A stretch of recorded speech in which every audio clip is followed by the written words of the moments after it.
Mr. Karzai, first of all, what are you here for? Is this to convince the Dutch to make it for another term? Is that what you're trying to do?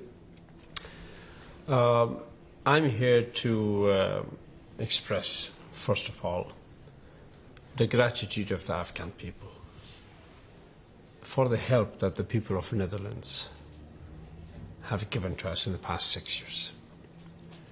In terms of the contribution of the taxpayers' money of Netherlands, for the well-being of the Afghan people, for the betterment of Afghan life, for the security of the Afghan people.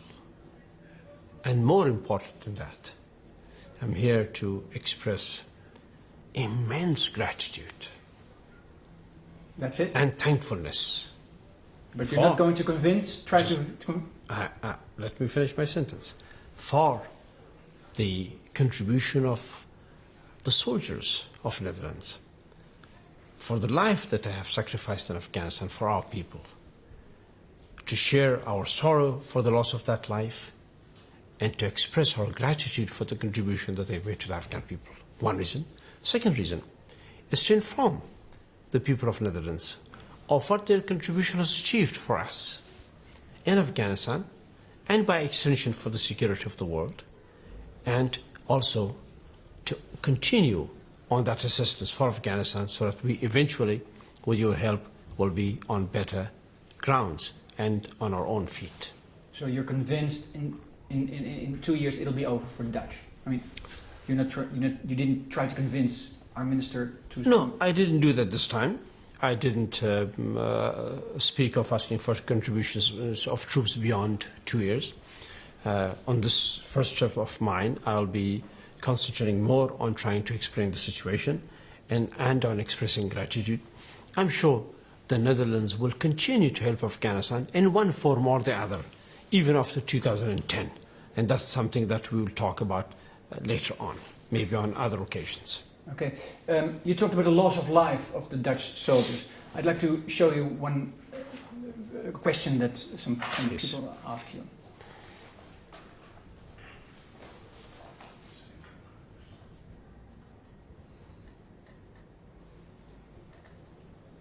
Mr. President, we are the parents of Aldo Tortema. Personally, we want to ask you to promise us that we can visit your country.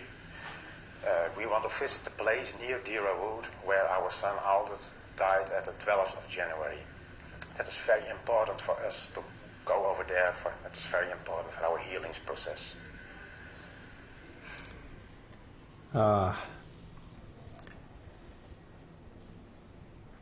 Well, the picture's gone. I can't have it again? Sure.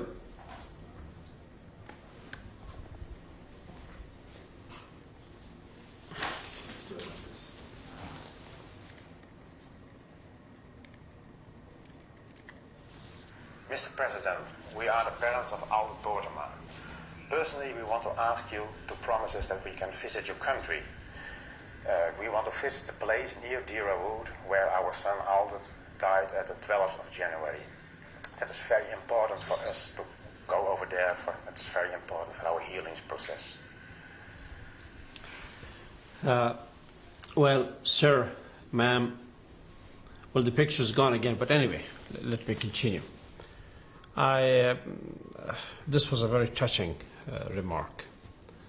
It's exactly the reason that I mentioned earlier that I'm visiting Netherlands, to touch base with a family that has lost a son in Afghanistan, and to tell them of the pain that we share with them, and tell them of, at the same time, ironically, of the gratitude that we have, and of how hard it is to tell a family that has lost a son in Afghanistan. No family, no father, no mother would accept the loss of a son, no matter for what cause. They would like to visit that place. I will come to that. Okay. No matter what the greatness of the cause will be, but still, the cause was great, and the loss of life went for a cause bigger than we can imagine, for all of us. we will be more than honored to organize a visit for the family to visit that spot. But you know how the situation, the security situation We in can Oersgan is? we can organize that. I will assure you that I will organize that. If they're willing, I'll organize that, and they will visit that place and meet with some people, meet with some parents in Afghanistan who have lost their children, with some women, and see that also with their own eyes that the contribution of Netherlands is helping a lot of families in that part of the country towards a better life. On the other hand, the question goes further. Of course, if you look at it in a broader sense, the security situation in Oersgan is pretty bad. Better than 2 years ago. Better than before you came in there, before the forces of Netherlands. But still, the Taliban is surging and surging. No, it's not. They're going down in Oersgan. Oersgan today is in a lot better situation. Just now, down in the video conference room of the Minister of Defense, I had the video conference with the commanding officer of Netherlands in Oersgan. He told me that the day before yesterday, he organized a district election together with the district chief and the governor of the province, where the local population freely came and elected officials for themselves there. That's a great contribution. Could you ever imagine election taking place in the remotest part of the country in a time like that in Afghanistan? And it would have not been possible without the presence of your troops and without your contribution. But still, it'll take years, more or less? Yes, for complete stability, for complete recovery, for the Afghan people to see the best days of their life. Sure, it will take many, many more years. But even one step is a step significantly important. You're an optimist. Great optimist. And Netherlands has taken significant steps in that regard. Another emotional moment for you yourself, we filmed it a few months ago, was a moment at the press conference where you said you broke yourself, you broke into tears. Mm-hmm. It was about, do you recall that moment? Mm-hmm, I do, yes, about civilian casualties. Yes. Yes. What was it that triggered your emotions at the time? It's issues of people's lives, children, families, like the family that I just saw, parents who have lost their children. Parents are parents everywhere. They have emotions, they're feeling, they raise a child for so many years.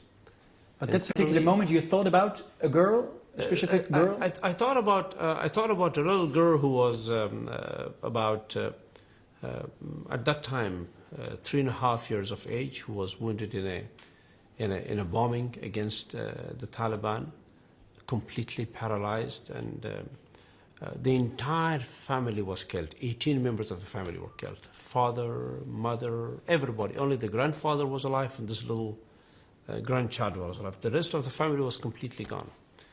So the grandfather I called to visit me in Kabul, and he came and he told me of this little girl that is terribly wounded. I said, bring her over immediately. So I sent for them, and they brought this little girl from the suburbs of Kandahar. And when I went to see her, she was lying on a chair, completely motionless in the rest of the body, only her face, extremely beautiful face, smiling, not knowing as to what's going on to her or to the family. That was a very difficult thing. And you had to think about that a lot at the press conference? A lot. And about other incidents. I've seen a lot of other incidents of suffering like that.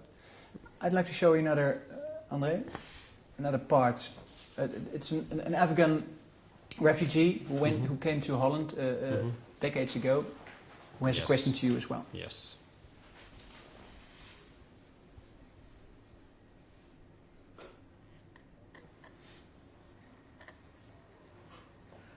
جلالت مآب رئیس جمهور کرزی صاحب سلام نثارتان باد. نام یحیی یوسفی یکی از